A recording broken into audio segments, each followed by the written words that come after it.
Magandang araw sa lahat.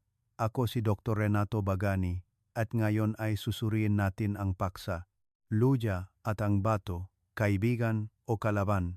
Naitanong mo na ba kung ang luya, na pinaniniwalaan nating nakapagpapainit ng katawan at nakapagpapabuti ng kalusugan, ay maaring maging pabigat sa bato kung hindi gagamitin ng tama? Mga minamahal, matagal nang kinikilala ang luya bilang isang pamilyar na natural na halamang gamot na may kakayahang magpainit ng katawan, sumuporta sa panunaw, at magbigay ginhawa. Lalo na tuwing umaga, marami sa atin ang may nakagawian ng uminom ng isang baso ng mainit na tea ng luya upang simulan ang araw. Isang simpleng paraan upang pangalagaan ang kalusugan. Para sa mga matatanda, ang luya ay itinuturing ding kasama na nakakatulong na maiwasan ang sipon at sumuporta sa sirkulasyon ng dugo. Ako mismo, sa mahabang panahon, ay naniwala rin sa mga benepisyo nito at madalas napayuhan ang marami na gamitin ang luya bilang bahagi ng kanilang pang-araw-araw na gawain. Gayunpaman, ilang taon na ang nakalipas. Habang sinusubaybayan ko ang kalusugan ng maraming tao, nagsimula akong mapansin ang isang bagay na dapat pag-isipan.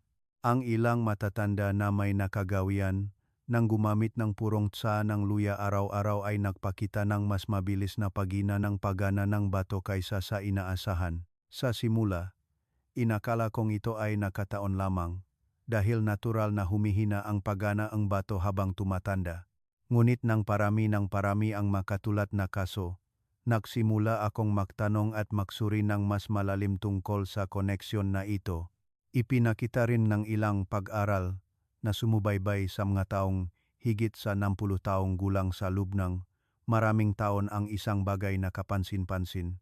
Ang mga regular na gumagamit ng luya sa mataas na dosis at hindi tamang paraan ng paggamit ay may tendensiyang maging sanhi upang ang bato ay mas mapagod kaysa sa kinakailangan.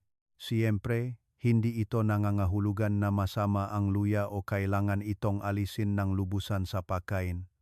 Ang pangunahing problema ay hindi sa pagkain mismo, kundi sa paraan ng ating paggamit nito. Ang isang mahusay na sangkap ay maari pa ring maging pabigat kung ginamit ng mali, sa maling oras, o higit sa pangangailangan ng katawan.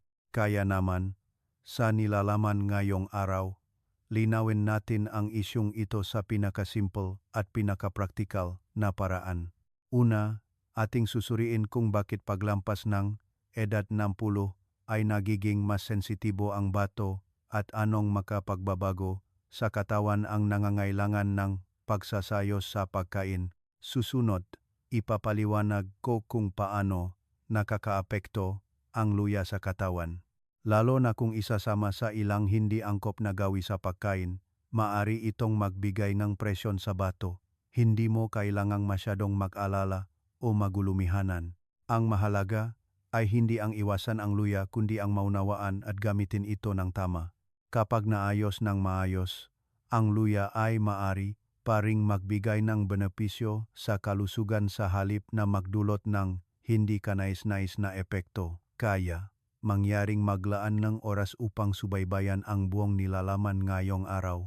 Minsan, ang isang maliit na pagbabago lamang sa ugali ay maaring makatulong sa katawan na gumana ng mas madali. Makinig ng may bukas na isip at pagmasdan natin kung paano natin inaalagaan ang ating sarili araw-araw upang makapiling ang isang siyentipiko, balanse, at napapanatiling pamumuhay para sa pangmatagalang kalusugan. Unang bahagi. Bato, ang tahimik na manggagawa at ang panganib ng paghina ng pagana. Mga minamahal, sa loob ng bawat isa sa atin ay mayroong isang napakahalagang organo na tahimik na naglilingkod ng walang reklamo. Ito ang bato. Kung ang puso ay nagbibigay sa iyong pakiramdam ng bawat tibok at ang baga ay nagbibigay sa iyong pakiramdam ng bawat hininga, ang bato naman ay nagtatrabaho sa ganap na katahimikan. Kaya marami ang nabubuhay ng buong buhay na hindi man lang naririnig ang pag-iral nito. Ngunit ang katahimikang iyon mismo ang bagay na dapat pag-isipan. Dahil sa modernong medisina, ang bato ay tinatawag na tahimik na organo. Hindi dahil sa ito ay hindi mahalaga, kundi dahil sa ito ay napakahusay magtiis. Patuloy itong nagtatrabaho, walang pahinga, araw-araw, taon-taon, tulad ng isang tapat na manggagawa na hindi kailanman humihingi ng anuman. Sa istruktura, ang bato ay matatakpuan sa makabilang paning ngang ibabang likod, at bawat isa ay kasing laki lamang ngang kamao. Ngunit huwag hayaang linlangin kaeng sukat, dahil bawat araw ang bato ay kailangang gumawa ngang napakaraming trabaho na kung sasabihin sa marami, hindi sila magtataka. Humigit kumulang 180 litro eng dugo ang sinasala eng bato araw-araw, tuloy-tuloy, walang patit. Nangangahulugan ito na ang buong daloy ngang dugo sa iyong katawan ay nililinis ng maraming beses bawat araw sa pamamagitan ng sistemang ito. Kung ihahambing ang katawan sa isang bahay, ang bato ang pinakakumplikadong sistema ng pagsasalang tubig at ang glomeruli ang pinakamaliit na filter. Ang mga filter na ito ang may tungkuling panatilihin ang mga mahahalaga sa buhay tulad ng mineral, tubig, sustansya, at kasabay nito ay alisin ang mga lason, dumi, at labis na tubig sa pamamagitan ng ihi. Ito ay isang napakatumpak at maselan na proseso. Kahit na maliit na pagkakamali ay maaring makaapekto sa buong katawan. Ngunit ang bagay na lagi kong pinag-aalala kapag nagbabahagi ako sa inyo ay halos walang maagang babala ang bato. Hindi tulad ng tiyan na sumasakit at nalalaman, o puso na napapagod at nararamdaman. Ang bato ay maaring humina ng matagal nang hindi mo nararamdaman na may kakaiba. Kahit na higit sa kalahati ngang function ng pagsasala ay nawala na, marami pa ring nabubuhay na parang walang nangyayari. Kaya naman, hindi kakaunti sa inyo, kapag sumasailalim sa regular na check-up sa kalusugan, ay nagugulat at nag-aalala kapag sinabi ngang doktor na humina ang function ng bato, samantalang wala silang naramdamang sakit bago iyon. Ito ay tulad ng isang ilalim ng lupa na tahimik na nagpapahina sa pundasyon. Sa oras na lumitaw ang senyales sa ibabaw, malalim na ang epekto sa loob. Mula sa pananawng isang nagtatrabaho sa pangangalaga sa kalusugan ng matatanda, napansin ko na ang sakit sa bato ay hindi dumarating ng biglaan, kundi resulta ang isang mahabang proseso ng akumulasyon. Ang bawat maliit na ugali sa pagkain, pamumuhay, at pahinga ay nag-ambag sa huling resulta, lalo na paglampas ng edad 60. Hindi na kasing lakas ngang dati ang ating katawan. Ang mabagay na itinuturing na normal noong bata pa, tulad ng medyo maalat na pagkain, medyo mas kaunting tubig, o medyo mas huling pagtulog, ay maaari na ngayong maging malaking pabigat sa bato. Ito ay hindi dahil sa sakit kundi higit sa lahat dahil sa natural na prosesong pagtanda na nararanasan ng lahat. Kaya, ang pinakamahalaga ay hindi ang mahintay na magkasakit bago maghanap ng lunas, kundi ang proaktibong pangalagaan ang bato ng maaga. Bukod sa pagkontrol nege presyon, nege dugo at antas nege asukal sa dugo, ang pag-ayos ng dieta at pagbabawas ng trabaho ng bato sa pangaraw-araw na pamumuhay, ang susi upang mapanatili ang iyong kalusugan sa mahabang panahon. Palagi kong pinaniniwalaan na ang malusog na bato ay nangangahulugan ng mapayapang katandaan, habang ang huminang bato ay magpapabigat sa lahat ng bagay. Ang pangangalaga sa bato ay hindi isang malaking gawain, kundi maliliit ngunit tamang pagpili araw-araw. Ikalawang bahagi, ang istruktura ng bato at ang hindi na mababawi na mekanismo ng pinsala. Naitanong mo na ba kung bakit may mga tao na kapag natuklasan ang sakit sa bato ay nasa malubhang yugto na, kahit na halos walang malinaw na sintomas bago iyon? Ang sagot ay nasa natatanging istruktura at tahimik na mekanismo ng pagsasakripisyo ng bato. Sa loob ang bawat bato ay may napakakumplikadong sistema ang pagsasala na may milyon-milyong maliliit na unit na tinatawag na glomeruli. Kung ilalarawan sa simpleng paraan, maari mong isipin ang bawat glomerulus bilang isang napakaliit na salaan na nagpapahintulot lamang sa makinakailangang molekula na dumaan habang pinapanatili ang mga lason upang mailabas. Ang bawat bato ay may humigit kumulang 1 milyong glomeruli, na nangahulugang ang parehong bato ay may humigit kumulang 2 milyong filter na patuloy na gumagana 24 oras bawat araw. Ngunit may isang katotohanan na lagi kong idinidiin sa inyo. ang glomeruli ay hindi kayang mag-regenerate. Kapag ang isang glomerulus ay nasira o namatay, ito ay tuluyang nawawala. Ang bato ay hindi tulad ng balat na maaring gumaling pagkatapos ng pinsala at hindi rin tulad ng atay na maaring bahagyang gumaling. Kaya naman, bawat pinsala, gaano man kaliit, ay may halaga na naipon sa paglipas ng panahon. Ang mas kapansin-pansin ay may napaka-espesyal na mekanismo ang bato na siyang kakayahang mag-compensate kapag nasira ang isang bahaging glomeruli. Ang natitirang bahagi ay automatikong magpapataas ng aktibidad upang makabawi. Dahil dito, nananatiling matatag ang katawan sa labas, kumakain, umiinom, at namumuhay ka pa rin ng normal nang hindi napapansin ang pagsusumikap ng natitirang glomeruli sa loob. Ngunit, maaminamahal, ang kompensasyong ito ay tulad ng isang lumang makina na pinipilit na tumakbo sa mas mataas na kapasidad kaysa sa normal. Sa maikling panahon, makakatulong ito upang mapanatili ang operasyon, ngunit sa pangmatagalan, mas mabilis itong magpapahina sa sistema. Ang natitirang glomeruli ay unti-unting mapapagod, at kapag umabot sa isang tiyak na antas, kapansin-pansing hihina ang function ng bato. Ito ang dahilan kung bakit madalas kong sinasabi na ang hindi pananakit ng bato ay hindi nangangahulugang malusok ang bato. Minsan, ang katahimikan na iyon mismo, ang tanda ng isang patuloy na paghina. Mula sa praktikal na pananaw, maraming matatanda ang madalas na nag-isip na kung walang sintomas, walang sakit, ngunit sa bato, ang pag-isip na ito ay maaring magdulot ng napakapanganib na kapabayaan. Dahil kapag lumitaw ang mga senyales tulad ng pamamagang pa, madalas na pag-ihi sa gabi, at pagkapagod, kadalasan ay malaki na ang epekto sa function ng bato. Kaya naman, ang pang-araw-araw na gawi sa pagkain at pamumuhay ay mahalaga sa pangangalaga ng bato, lalo na ang mapakain na tila hindi nakakapinsala.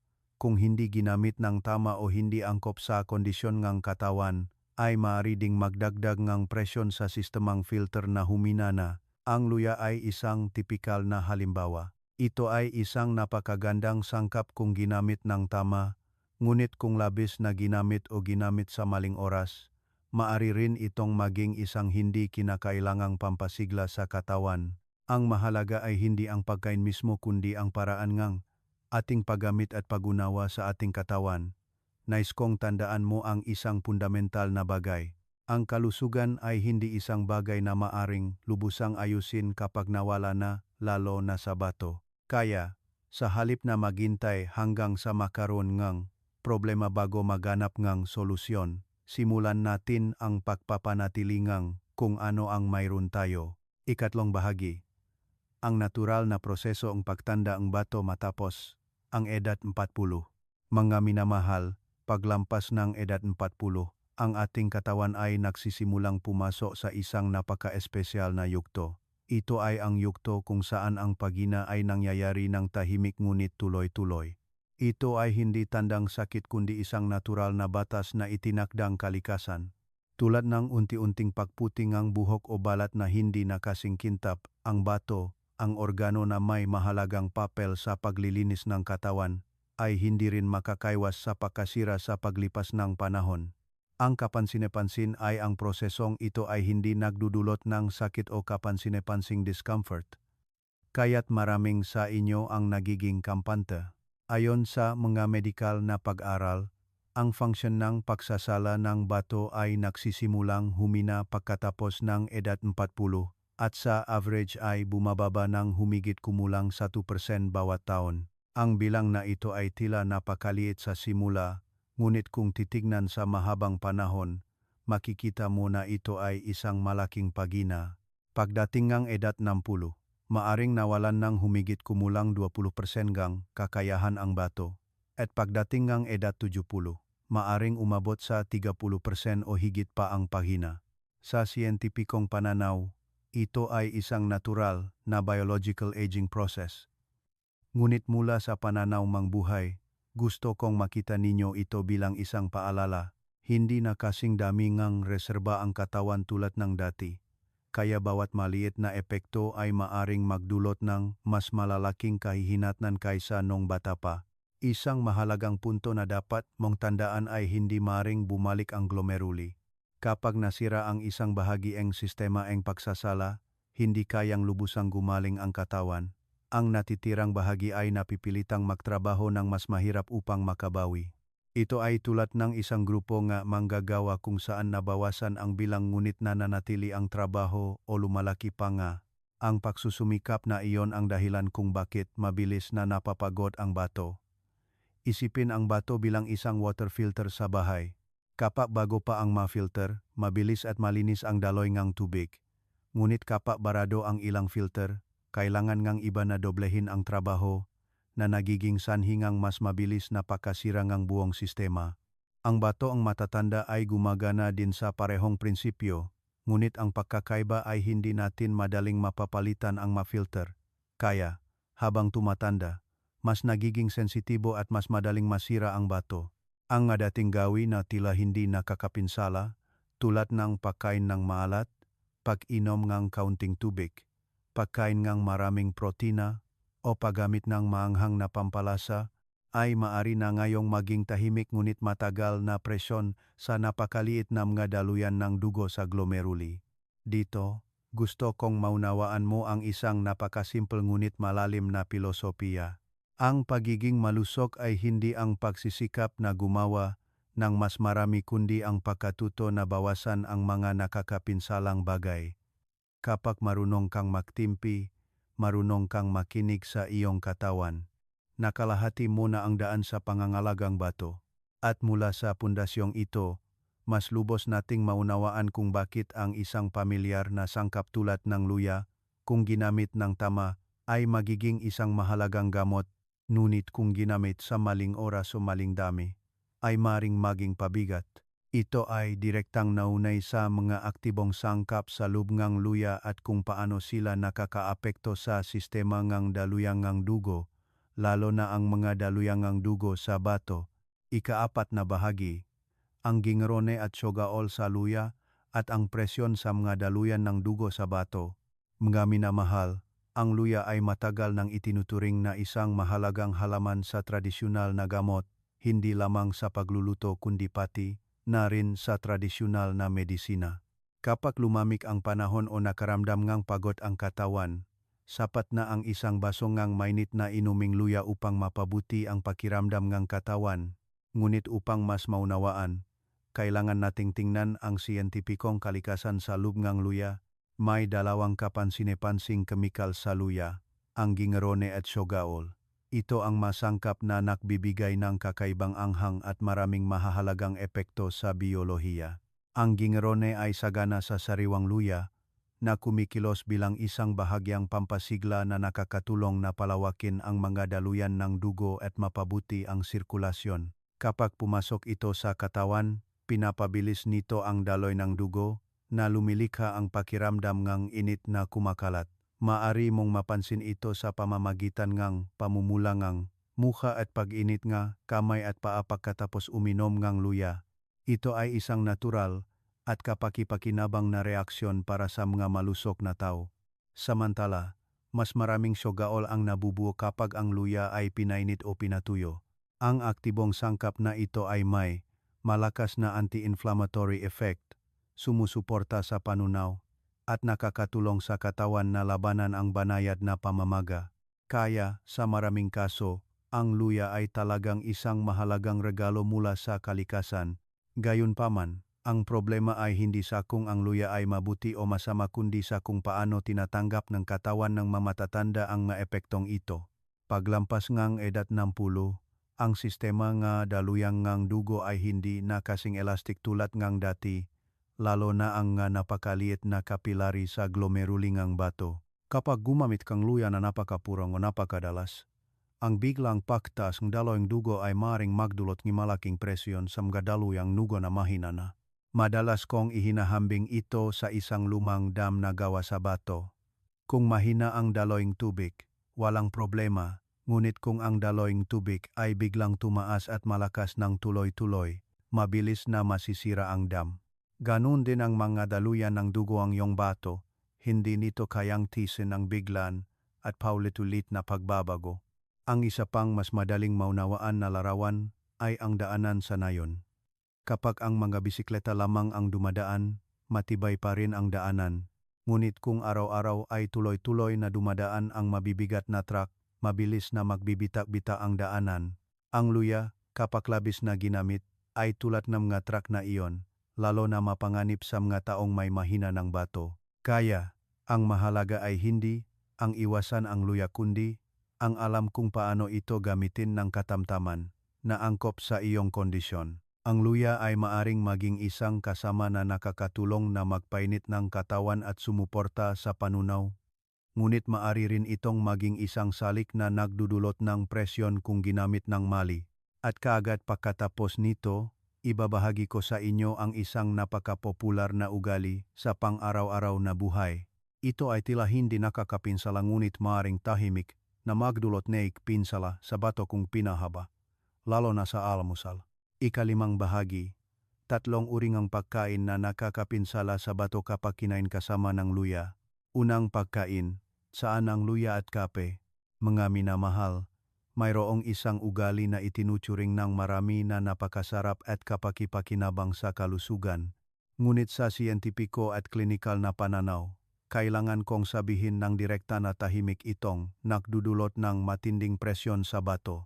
Lalo na sa mga taong higit sa 60 taong gulang, iyon ay ang pag-inom ng kape kaagad pagkatapos uminom ng tasaang luya, lalo na sa umaga. Marami sa inyo ang may nakagawian ng simulan ang araw sa isang mainit na baso ng saang luya upang painitin ang tiyan at maiwasan ang sipon, at pagkatapos ay magpatuloy sa isang tasaang kape upang maging gising sa panlabas. Ito ay isang napakasiyentipiko at aktibong pamumuhay. Ngunit kung titingnan ng malalim sa loob ang katawan, makikita mo na ito ay tulad ng pagtulak sa sistema ng sirkulasyon at bato sa estado ng labis na pagtatrabaho sa simula pa lang ng araw. Ang luya, na may aktibong sangkap na gingerone, ay may epektong nagpapalaki ng daluyan ng dugo at nagpapabilis ng daloy ng dugo, na nagiging sanhingang mas mabilis at mas malakas na daloy ng dugo. Ito ay mabuti kung nangyayari ng katamtaman. Ngunit sa sandaling ang katawan ay nasa estado ng pagbilis at nagdagdag ka pa ang kafine mula sa kape, isang hindi kanais-nais na reaksyon ang magaganap. Ang kafine ay isang malakas na diuretic. Pinapabilis nito ang paglabas ng tubig, ng bato sa pamamagitan ng ihi, at sabay nito ay pinapabilis ang tibok ng puso at pansamantalang pinapataas ang presyon ng dugo.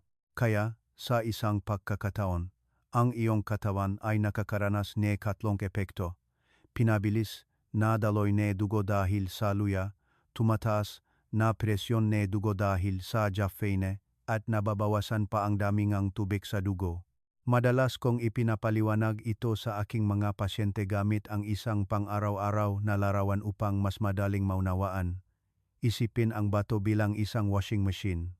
Pinakamahusay na gumagana ang washing machine kapag may sapat na tubig at umikot sa matatag na bilis. Ngunit kung ipipilit mo itong umikot sa mataas na bilis habang hindi sapat ang tubig, mabilis na iinit ang mapanloob na bahagi, tataas ang friction, at madaling masira. Ganun din ang iyong bato. Kapag kailangan nitong salain ang dugo ng mabilis, habang nakakaranas ng mataas na presyon at kulang pa sa matatag na kapaligiran ng tubig, unti-unting masisira ang glomeruli ng hindi mo nalalaman. Sa teknikal na pananaw, ang matagal na kalagayang ito ay maaring maambag sa glomerular sclerosis na nagpapabilis ng paghina ng function ng pagsasala. Kumpara sa natural na rate ng pagtanda, ang nakakabala ay hindi ka kaagad nakakaramdam ng sakit o discomfort kaya madaling maging kampante.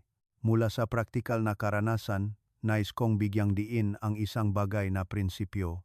Huwag kailanman hayaang dalawang malakas na pampasigla ang makaapekto sa bato ng sabay, lalo na sa umaga kapag bagong gising ang katawan at inaayos pa ang biological rhythm. Ang payo ko ay napakasimple ngunit napakahalaga. Maglaan ngang hindi bababa sa 2 hanggang 3 oras na pagitan sa pagitan ng pag-inom ng saangang luya at kape. Ang oras na ito ay nakakatulong sa katawan na makabalik sa matatag na sirkulasyon upang hindi patuloy na binobomba ang bato ang biological stimuli. Kung nakita mong kapakipakinabang ang pagbabahagi na ito, mangyaring makomento ngang numero 2 sa ibaba. Ito ay isang simpleng paraan upang malaman kung interesado ka pa rin at patuloy na kasama sa paglalakbay na ito ang malusog at may kalidad na pamumuhay araw-araw. Ikalawang pagkain. Luya at maalat na pagkain. Mga minamahal, sa pagkain ng mga Pilipino, ang masasarap na pagkain tulad ng sasawan ng isda na may luya at sara o maalat na luto ay tila naging bahagi ng ang hindi may hiwalay na alaala. Hindi lamang ito pagkain kundi ang lasang ating bayan ng pamilya.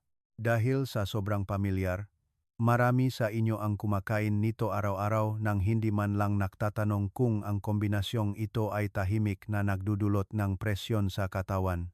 Mula sa medikal na pananaw, nais kong ibahagi ang isang napakahalagang bagay. Kapag ang luya at asin ay sabay na pumasok sa katawan, maaari silang lumikhang isang uring presyon na tinatawag kong doble pasanin sa bato. Una, kapag kumain kang maalat, tumataas ang dami ng sodium sa dugo at automatikong pinapanatili ng katawan ang tubig upang diluta ang konsentrasyon ng asin. Nagiging sanhi itong pagtaas ng dami ng dugo na humahantong sa pagtaas ng presyon ng dugo. Ang proseso pa lamang ng pagprosesong dami ng asin na ito ay nagpapahirap na sa bato kaysa sa normal upang salain at balansehin ang panloob na kapaligiran. Ngunit kung sa parehong oras ay humamit ka pa ang luya, nagsisimulang making mas komplikado ang problema.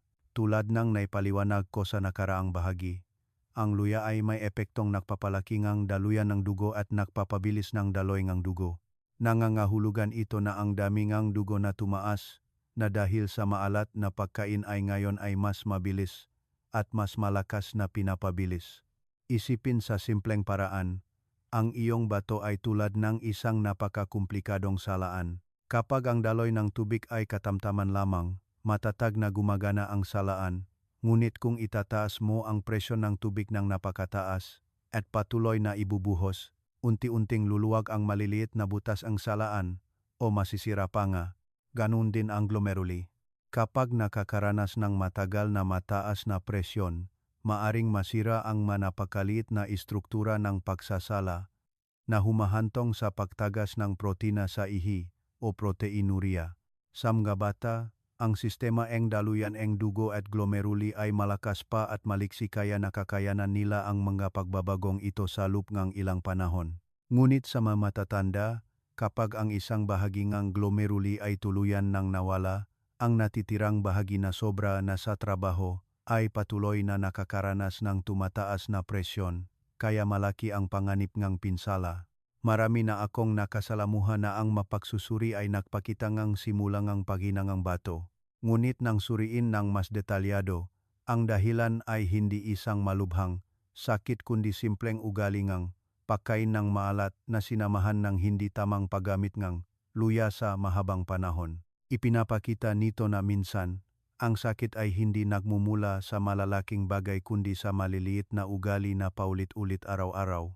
Kaya, ang taos-pusong payo ko sa inyo ay sa maaraw na gumagamit kayo ng luya upang magpainit o sumuporta sa kalusugan, sadyang bawasan ang dami ng asin sa inyong pagkain. Ang masimpleng hakbang tulad ng bahagyang pahuhugas ng at sara upang mabawasan ang alat, paglilimita sa sobrang alat na sasawan, o pagkain ng mas maraming bahagi ng gulay, kaysa sa sabaw sa mga nilutong pagkain ay makakatulong na mabawasan ang pasanin ng bato. Ikatlong pagkain, asukal at pulot sa tsaan ng luya. Mga minamahal, isang ugali na tila hindi nakakapinsala ngunit tahimik na malalim na nakakapekto sa kalusugan ng bato ay ang pag-inom ng masyadong matamis na saangang luya. Marami, dahil hindi sanay sa maanghang na lasang luya, ay madalas na nakdadagdag ng maraming asukal o pulot upang mas madaling inumin. Ito ay napakasarap sa pakiramdam, ngunit sa pisyolohikal na aspeto, ito ay isang kapalit na hindi lahat ay nakakaintindi. Kapag ang malaking dami ng asukal o pulot ay pumasok sa katawan sa maikling panahon, mabilis na tataas ang antas ng asukal sa dugo. Hindi lamang ito isang numero sa blood glucose meter kundi nagdudulot ding ito enigra pagbabago sa kalidad enigra dugo. Nagiging mas makapal ang dugo, mas hindi flexible, tulad ng pagkukumpara sa pagitan ng malinis na tubig at isang baso ng makapal na sirup. Sa ganong estado, kailangan ng puso na mas magtrabaho ng husto upang itula ang dugo sa katawan at lalo na sa mga napakaliit na filter ng bato. Kapag sinamahan ng epektong luya na nagpapalaki ng daluyan ng dugo at nagpapabilis ng sirkulasyon, ang makapal na daloy ng dugo na ito ay mas mabilis na lilipat na nagdudulot ng mas malaking presyon sa glomeruli. Madalas kong inihahalin tulad ito sa paggamit ng isang makapal at malakas na agos ng tubig upang banlawan ang isang lumang salaan. Sa simula ay maaring walang problema, ngunit sa paglipas ang panahon, ang mabutas ang salaan ay masisira, mababawasan ang function, at unti-unting hihina. Ang mas kapansin-pansin pa ay kapag paulit-ulit na nangyayari ang mataas na antas ng asukal sa dugo, isang proseso na tinatawag na glycation ang magaganap sa katawan. Sa madaling salita, ang labis na asukal ay kumakapit sa protina sa dugo na bumubuo ng compound na tulad ng pandikit. Ang masangkap na ito ay hindi lamang dumadaloy sa dugo kundi dumidikit din sa ibabaw ng membran ng filter ng bato na nagiging sanhi ng unti-unting pagbara ng sistema ng pagsasala. Ito ang isa sa mga tahimik na dahilan na humahantong sa paginangang function ng bato, lalo na sa mga matatanda. Mula sa pananaw ng isang espesyalista, lagi kong idinidiin na ang matamis ay hindi laging malusog. Ang pansamantalang hinaba sa dulo na dila ay maring makdulot na tahimik na pagkapakot ng kapanloob na organo. Para sa mga mayroong senyales ng pagbabago sa asukal sa dugo o diabetes, ang pag-inom ng masyadong matamis na saang luya ay tulad ng pagdaragdag ng gasolina sa apoy. Gayunpaman, hindi ito nangangahulugan na kailangan mong pilitin ang iyong sarili na uminom ng mapait at mahirap inumin na saang luya. Ang pangangalaga sa kalusugan ay hindi pagsasakripisyo, kundi isang matalinong pagsasayos. Sa halip na gumamit ng pinrosesong asukal, maari kang pumili ng mas natural na sangkap tulad ng pasas. Kapag pinakuluan kasama ng luya, ang pasas ay magbibigay ng banayad na tamis, hindi biglaang magpapataas ng asukal sa dugo, at makatulong din na mapawi ang mainit na katangian ng luya na angkop sa katawan ng mamatatanda. Madalas kong sabihin sa aking mga pasyente ang isang napakasimpleng kasabihan, ang labis ay masama, kahit na ang mabuti. Ang luya ay mabuti, ang pulot ay mabuti, ngunit kapag pinagsama ng mali o ginamit ng labis, maari silang maging pabigat. Ang mahalaga ay hindi kung ano ang ginagamit mo kundi kung gaano karami at paano mo ginagamit. Kaya, kung nais mo pa ring panatilihin ang ugaling pag-inom ng saang luya araw-araw, tandaan ang isang maliit ngunit napakahalagang prinsipyo. Bawasan ng kaunti ang tamis, at gagaan ang pasanin ng bato.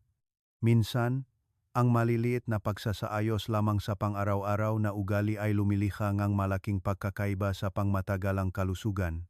Kung nakita mong kapakipakinabang ang pagbabahagi na ito, mangyaring makomento ang numero 4 sa ibaba. Ito ay isang simpleng paraan upang malaman kung interesado ka pa rin at patuloy na kasama sa paglalakbay na itong malusog at may kalidad na pamumuhay araw-araw. Ikalimang bahagi, 4 na babala na hindi dapat balewalain tungkol sa pagina ng bato. Mga minamahal, kapag nagsimulang humina ang bato, hindi ito ganap na tahimik ang katawan. Palagi itong nagbibigay ng napakabanayad na senyales na humihingi ng tulong. Ngunit dahil napakabanayad, marami ang madaling balewalain o simpleng aliwin ang kanilang sarili na ito ay tanda lamang ng pagtanda.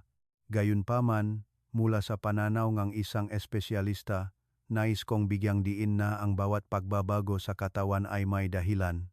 At kung maaga mong matutuklasan, ganap nating mapapanatili ang natitirang function ng bato. Narito ang 4 na senyales na hindi mo dapat balewalain. Unang senyales, matagal na pagkapagod na walang malinaw na dahilan. May mga araw na nakakakuha kang sapat na tulog, kumakain ng sapat, ngunit nakakaramdam ka pa rin mapagod, mabigat, na parang naubos ang enerhiya. Ito ay hindi lamang isang senyales ang pagtanda. Kapag humina ang function ng bato, ang mga dumi na hindi nasala ay maipon sa dugo at muscle tissues, na nagiging sanhi upang ang katawan ay laging nasa estado ng banayad na labis na lason. Madalas kong sinasabi na ang ganitong uri ng pagkapagod ay tulad ng isang saradong silid na walang bintana. Hindi naman masyadong marumi ang hangin ngunit nagdudulot ng pakiramdam ng pakasufokate sa buong araw. Ikalawang senyales, hindi karaniwang pagbabago sa panlasa. Maaari mong mapansin na hindi na masarap kumain o nahihirapan kang amuyin ang pagkain o nakakaramdam ka pang pagduduwal. Ito ay isang napakahalagang senyales ngunit madalas na nababalewala. Kapag tumataas ang antas ng urea sa dugo, direkta nitong naaapektuhan ang digestive system at panlasa.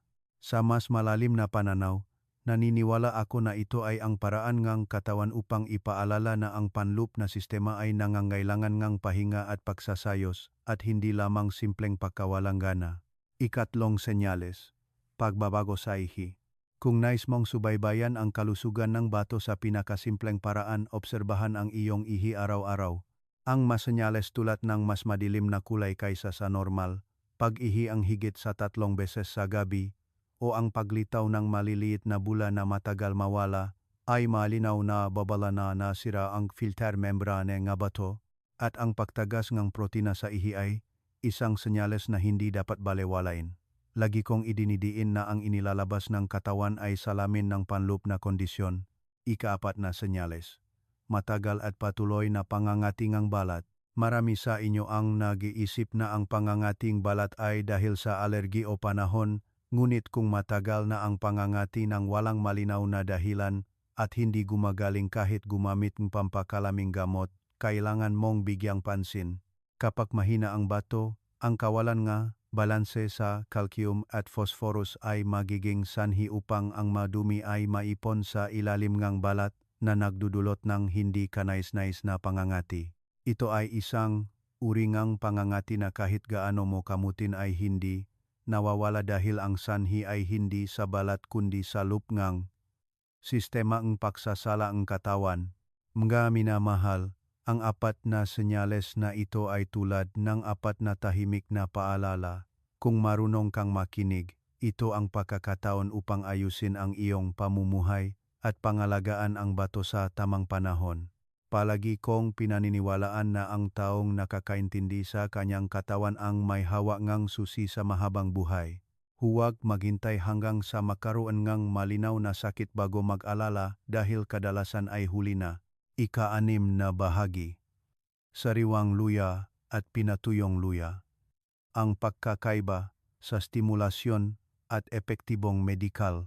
Mga minamahal, parehong pamilyar na luya sa kusina, ngunit ang paraan ng ating paggamit nito ay malaki ang epekto sa katawan, lalo na sa bato at sistema ng daluyan ng dugo. Marami ang nag-iisip na makatulad lang ang sariwang luya at pinatuyong luya, ngunit sa katotohanan, ito ay dalawang makaibang personalidad. Ang sariwang luya ay naglalaman ng mataas na antas ng gingerone, isang aktibong sangkap na nagbibigay ng anghang at malakas na kakayahang pasiglahin ang sirkulasyon ng dugo. Kapag uminom kang tsaang sariwang luya, agad mong mararamdaman ang init na kumakalat. Iyan ang tanda ng pagluwag nga daluyan ng dugo at pagbilis ng daloy ng dugo. Para sa mga bata at malusog, ito ay maring magbigay ng benepisyo. Ngunit para sa mga matatanda, na humina na ang sistemang daluyang dugo, ang sobrang bilis na pagpapasigla ay minsan ay lumilihang hindi kinakailangang presyon sa bato. Kapag ang luya ay pinatuyo o pinakuluan ng matagal, malaking bahagi ng gingerol ang nagiging sogaol. Ang aktibong sangkap na ito ay mas banayad, mas mabagal ang epekto sa mga daluyan ng dugo, ngunit may mas mahusay na kakayahang maging anti-inflammatory at protektahan ang mga sel. Sa madaling salita, kung ang sariwang luya ay tulad ng isang apoy na mabilis na lumalabas, ang pinatuyong luya naman ay tulad ng isang mahinang apoy, matatag at malalim. Sa pagsasagawang pangangalaga sa kalusugan ng mga matatanda, madalas kong inire-rekomenda na para sa mga may mahinang katawan, sensitibong tiyan, o humina na ang bato, ay mas mainam ang pinatuyong luya kaysa sa labis na puro na sariwang luya, dahil ang kailangan ng katawan sa oras na ito ay hindi ang malakas na pagpapasigla kundi ang banayad at matatag na nutrisyon. Kung nakainom ka na ang saang sariwang luya at nakaramdam ngang pag-init ng mukha, pagduwal, o discomfort, iyon ang senyales na hindi gusto ngang katawan ang sobrang lakas na pagpapasigla.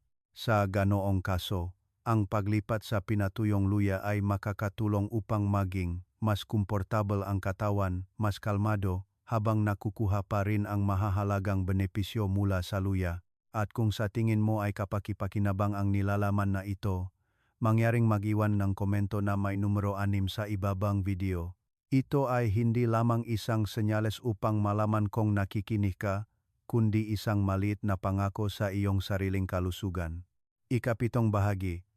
3 ginintuang pagsasama ng luya na mabuti sa kalusugan ng bato. Kapag pinag-uusapan ang paggamit ng luya sa pangangalaga sa kalusugan ng matatanda, lagi kong idinidiin na ang tunay na halaga ay hindi sa paggamit ng hiwalay kundi sa paraan ng maayos na pagsasama-sama. Sa medisina ngang pagpapalusok, gaano man kagaling ang isang gamot, kung ginamit ng mag-isa at kulang sa balanse, madali rin itong maging delikado. Ngunit kung alam kung paano pagsamahin ng tama, magiging isang kasama ito na nakakatulong sa katawan na gumaling ng matatag. Unang ginintuang pagsasama, luya at pasas, dates. Ito ay isa sa mga pamamaraan na personal kong pinapahalagahan kapag inilalapat sa mga taong higit sa 60 taong gulang o sa mga may mahinang bato. Ang pasas, sa tradisyonal na medisina, ay hindi lamang isang pagkain kundi isang sangkap na nagbabalanse. Ibig sabihin, may kakayahan itong magpakalma, magbalanse, at protektahan ang mga internal organs laban sa malalakas na stimuli. Kapag pinakuluan ang luya kasama ang pasas, malinaw mong mararamdaman ang pagkakaiba. Ang maanghang na lasa ay hindi na masakit kundi nagiging banayad, mainit at masarap sa pakiramdam. Ngunit ang mas mahalaga ay nasa loob kang katawan. Nakakatulong ang pasas na patatagin ang sirkulasyon, sumuporta sa pagpapanatiling balanse ang likido sa katawan, at nagbibigay ang enerhiya ng dahan-dahan nang hindi nakdudulot ng biglaang pagbabago. Madalas kong inihahalin tulad sa inyo na kung ang luya ay apoy, ang pasas ang tagapagpanatili ng apoy. Ang apoy, kung masyadong malakas ang pagsiklab, ay susunugin. Ngunit kung kontrolado ng tama, ito ay magpapainit at magpapalusok nguhay. Para sa bato, isang organo na humina na sa paglipas ng mga taon, ang banayad na ito ang pinakamahalaga. Napakasimple rin ngang paraan ngang paggamit ngunit nangangailangan ngang pagtitiyaga. Kailangan mo lamang gumamit ngang ilang hiwang luya, mas mabuti kung pinatuyong luya. Pagsamahin sa humigit kumulang 3 pirasong pasas, pakuluan sa mahinang apoy hanggang sa maging mapusyaw na dilaw ang tubig at makaroon ngang bahagyang amoy. Inumin ng dahan-dahan at mararamdaman mo ang isang pakiramdam ngang kapayapaan na kumakalat mula sa loob, hindi mainit at matalas kundi napakalalim at matatag. Ikalawang ginintuang pagsasama, luya at gatas ng soybeans. Ito ay isang kombinasyon na marami sa inyo ay maaring makita na kakaiba. Ngunit mula sa siyentipiko at klinikal na pananaw, nagbibigay itong napakahalagang halaga na dapat pag-isipan. Sa gitnang edad at katandaan, nagsisimulang mawalan ng masa ng kalamnan ang katawan habang ang pangangailangan para sa pagaling ng sel ay naroon pa rin. Sa oras na ito, ang proteinang halaman ay nagiging isang pinakamainam na pagpipilian dahil mas magaan ito sa bato kumpara sa proteinang hayop. Ang gatas ng soybeans ay isang ganoong pinagmulan. Ang nais kong mas lubos na maunawaan mo ay hindi lahat ng pagdaragdag ng protina ay mabuti, ngunit ang mahalaga ay kung anong uri ng protina ang angkop sa kakayahan ng pagsasala ang bato. Ang protina mula sa pulang karne, pritong pagkain ay kadalasang gumagawa ng maraming metabolic wastes tulad ng urea na nagpapahirap sa bato. Samantala, Ang protina mula sa soybeans ay hindi gaanong nagdudulot ng metabolic burden na nakakatulong sa katawan na sumipsip ng walang malaking presyon. Kapag ginamit mo ang luya muna, ang sirkulasyon ng dugo ng katawan ay magiging aktibo. Mas mahusay ang daloyng dugo. Pagkatapos, kung magdadagdag kang isang basong walang asukal na gatas ng soybeans pagkatapos ng isang makatwirang panahon, natural na lalamig ang katawan. Ang proteinang halaman sa oras na ito ay kumikilos bilang isang biological buffer na nakakatulong na patatagin ang panloop na kapaligiran, lalo na ang pagbabawas ng presyon sa glomeruli. Para sa mga may sensitibong tiyan, isa rin itong napakabanayat na paraan ng proteksyon. Ang gatas ng soybeans ay nagbibigay ng malambot, komportableng pakiramdam, na tumutulong na neutralisahin ang bahaging init ng luya, sa gayon ay nagbibigay ng estadong balanse na laging kailangan ng katawan ng mga matatanda. Madalas kong pinapayuhan na sa halip na maganap ng komplikado o mamahaling pamamaraan, simulan ninyo ang mga bagay na simple ngunit tama tulad nito. Isang tasa ng luya, isang baso ang gatas ang soybeans. Kung ginamit ng tama, maaari silang maging isang napapanatiling terapi sa kalusugan ng hindi masyadong umaasa sa gamot. At ang pinakamahalagang bagay na nais kong iparating sa inyo ay ang kalusugan ay hindi nakmumula sa isang bagay lamang kundi sa pagkakaisa. Kapag marunong kang makinig sa iyong katawan, marunong kang magtimpi, at marunong kang magsabay-sabay, kahit na ang pinakasimpleng sangkap ay maring maging susi sa pagpapahabang ang buhay at pagpapanatiling ang kapayapaan sa katandaan. Ikatlong ginintuang pagsasama, luya at cinnamon, sa paglalakbay ng pangangalaga sa kalusugan sa katandaan. May mga kombinasyon na tila simple ngunit nagtatago ng malalim na halaga ng pagpapalusok. At ang luya na kasama ang cinnamon ay isa sa mga kombinasyong iyon. Ang cinnamon na may mainit, kumakalat na aroma na napakadistinct ay hindi lamang nagpapasarap sa pagkain kundi itinuturing din na isang mahalagang halaman sa tradisyonal na medisina, lalo na kapag ipakinabang para sa peripheral circulation at sa kakayahang magpainitan ng katawan mula sa loob. Ang klinikal na karanasan ay nagpapakita na maraming matatanda paglampas ng edad 60 ay madalas nakakaranas ng malamig na kamay at paa, malamig na tiyan at banayat na pananakit ng likod kapag nagbabago ang panahon. Ito ay hindi lamang tanda ng panahon kundi mas malalim. Ito ay tanda ng mahinang daloy ng dugo at nabawasan na enerhiya sa rehiyon ng bato. Sa kontekstong iyon, ang cinnamon ay gumaganap bilang isang gabay na tumutulong na may kalat ang init sa mas malalim at mas malalayong bahagi ng katawan. Ang mahalagang bagay ay hindi hiwalay na gumagana ang luya at cinnamon kundi nagtutulungan sila ng napakabalanseng. Ang luya ay may malakas na mainit na katangian na mabilis na nakakapekto sa baga, tiyan, at itaas na bahaging katawan na nagpapainit sa katawan halos kaagad. Samantala, ang cinnamon ay may tendensyang magpababa na init na sumusuporta sa daloy na dugo sa ibabang bahagi na tiyan, likod, at sa paligid na bato. Ang koordinasyong ito ang lumilihang balanseng daloyng enerhiya na nakakatulong sa katawan na hindi makaranas ng kalagayan ng mainit sa itaas at malamig sa ibaba, isang napakapopular na sanhi ng insomnia, pagkapagod, at panghihina sa mga matatanda. Mula sa siyentipikong pananaw, kapag pantay na pinainit ang katawan, ang madaluyan ng dugo ay lumuluwag ng maayos, mas matatak ang sirkulasyon, kaya nababawasan ang presyon sa mga microvessels sa glomeruli. Mahalaga ito lalo na sa mga humina na ang sistema ng pagsasala sa paglipas ng panahon. Ang isang mainit ngunit matatak na katawan ay mas mabuti kaysa sa isang katawan na biglang napainit at pagkatapos ay mabilis na lumamig. Gayunpaman, nais ko ring bigyang diin ang isang bagay na madalas na binabalewala ng marami. Ang cinnamon ay may medyo malakas na potensi. Habang ang luya ay maaaring gamitin ng flexible, ang cinnamon ay kailangang gamitin ng may pagtitimpi. Sa bawat paggamit, dapat kang gumamit ng maliit na halaga lamang, humigit kumulang kasing laking dulo ang daliri, ay sapat na upang maging epektibo ng hindi nagdudulot ngang panlup na init o labis na pagpapasigla sa sistema ngang sirkulasyon. Ang perpektong paraan ngang paggamit ay ang pakuluan, ang ilang hiwangang luya kasama ang isang maliit na pirasong cinnamon. Maaari ring magdagdag ng ilang pasas upang lumikha ng natural na matamis na lasa.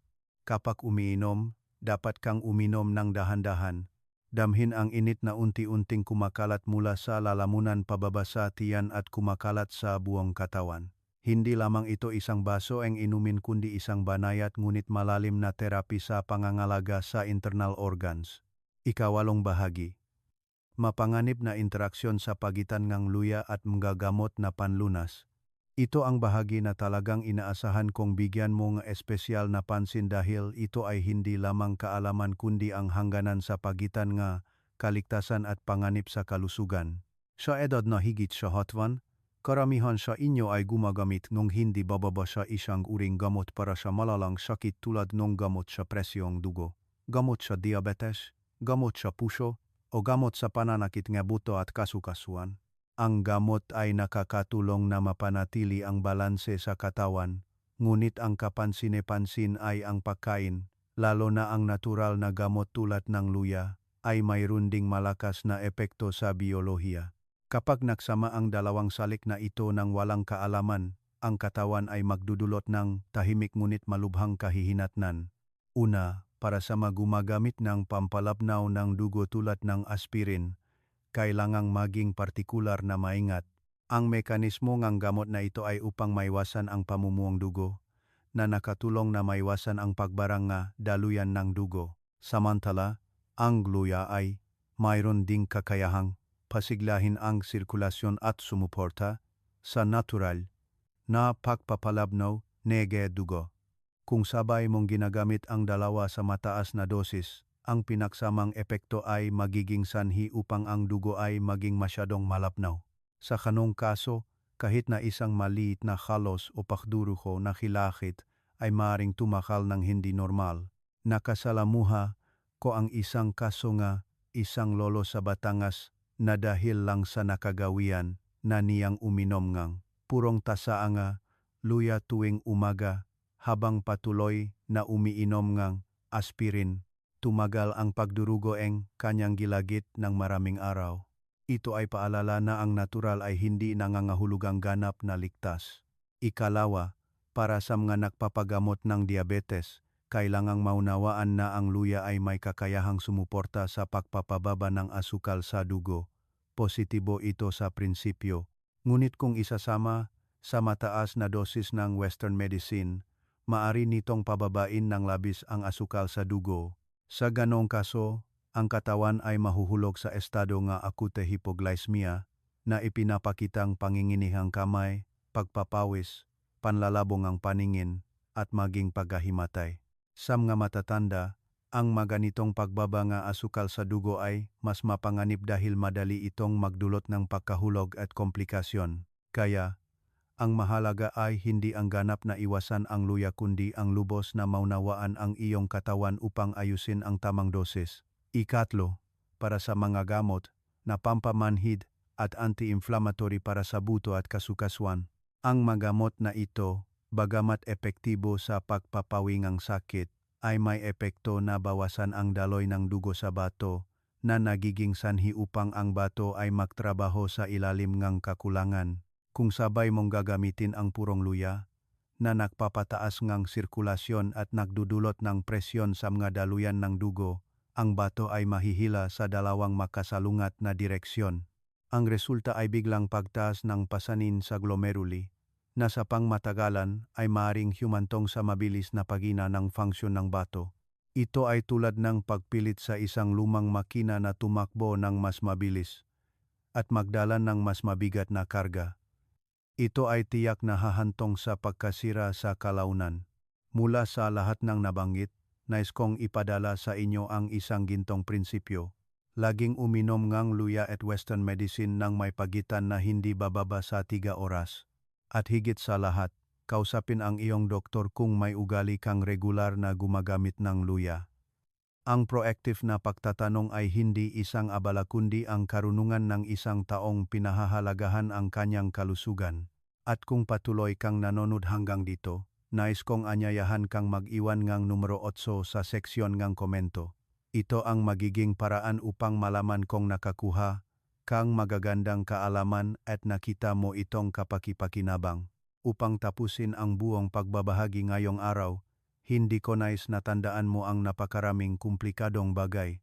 Ang kalusugan, sa huli, ay hindi nakasalalay sa matatayok na sikreto kundi sa maliliit na ugali na paulit-ulit araw-araw ng may pagtitiyaga at pag-unawa. At kung talagang nais mong protektahan ang iyong bato, simulan sa pinakasimpleng bagay. Bawat umaga pagkatapos gumising, bago gumawa ang anuman, maglaan ng ilang minuto upang uminom ng isang baso ng mainit na tubig. Huwag uminom ng mabilis. Lumala ng paunti-unti upang maramdaman ng katawan. Pagkatapos ng mahabang gabi, ang katawan ay nakakaranas ng banayad na dehydration at akumulasyon ng dumi, kaya ang mainit na tubig na ito ay tulad ng isang purifying stream na nakakatulong na gisingin ang sistema ng sirkulasyon at sumuporta sa bato na simulan ang araw ng dahan-dahan. Pagkatapos ng mga 20 hanggang 30 minuto, maaari kang uminom ng isang baso ng magaan at saang luya, ngunit tandaan, ang magaan ang susi. Ilang hiwa lamang luya na sinamahan ng pasas, pakuluan hanggang sa maging mapusyaw na dilaw ang tubig at may banayad na amoy ay sapat na. Huwag habulin ang malakas na anghang dahil hindi iyon tanda nege pagiging epektibo kundi minsan ay tanda nege labis na pasanin. Isang napakahalagang bagay na madalas na binabalewalang marami ay ang panuntunan ng paghihintay sa kape. Bigyan ngang pahinga ang iyong bato ngang hindi bababa sa 2 hanggang 3 oras pagkatapos uminom ngang tesaan ng luya bago uminom ngang kape. Ang pagtitiyaga na ito, bagamat maliit, ay isang malaking regalo para sa sistema ng pagsasala ng katawan sa pang-araw-araw na pagkain, lalo na sa mga araw na gumagamit ng luya. Sanayin ang iyong sarili sa ugali ng pagkain ng mas kaunting alat. Ang pagbabawas ngang sasawan, asin, o mga adobo ay hindi sakripisyo kundi isang gawa ngang pagmamahal sa iyong sariling katawan. Maaring kailangan ng panlasaangang oras upang umangkop ngunit pasasalamatan kang kalusugan sa pangmatagalan. Pagdating ng gabi, hayaang makapagpahinga ng husto ang katawan. Iwasan ang tsaan ng luya o anumang sirkulatoryo na pampasigla. Sapat na ang isang baso ng mainit na tubig, isang tahimik na espasyo, at isang malalim na tulog upang makaroon ng oras ang bato na mag-regenerate at gumaling. Hindi lamang oras ng pahinga ang gabi kundi oras din kung kailan tahimik na nagpapagaling ang katawan sa mapinsalang naipon sa araw. Mga minamahal, ang pangunahing punto na nais kong iparating ay hindi tungkol sa kung ang luya ay mabuti o masama. Ang luya ay laging isang mahalagang regalo mula sa kalikasan, ngunit ang paraan ng ating paggamit nito ang siyang nagdidikta. Ang isang taong nakakaintindi sa kanyang katawan ay hindi mang-abuso kundi marunong magtimpi at magsagawa ng maayos na pagsasama. Kailangan mo lang ayusin ang ilang maliliit na ugali tulad ng pag-iwas sa luya kasama ng kape, paglilimita sa asukal at asin, at pagsasama ng tama sa pasas o cinnamon, at sa paglipas ng panahon, mararamdaman mo ang malinaw na pagbabago. Ang kalusugan ay hindi nakmumula sa biglang paklukso kundi sa dahan-dahan ngunit matatak na hakbang araw-araw. Tandaan na ang bato ang pinakatahimik ngunit pinakamatapat na organo. Hindi ito humihingi ngang pansin ngunit dinaranas nito ang lahat ng pasanin na hindi natin sinasadyang nilikha. At kapag nasira na, napakahirap na itong ayusin. Kaya, simulang pahalagahan ito mula ngayon, mula mismo sa iyong pagkain at pang-araw-araw na gawi. Ang isang maliit na pagbabago ngayon ay maaring ang pundasyon para sa 10 taon, 20 taon ng kapayapaan sa hinaharap. Palagi akong naniniwala na kapag naiintindihan mo ang iyong katawan, hindi ka lamang mabubuhay ng mas matagal kundi mabubuhay din ng mas malusog, mas magaan, at mas ganap.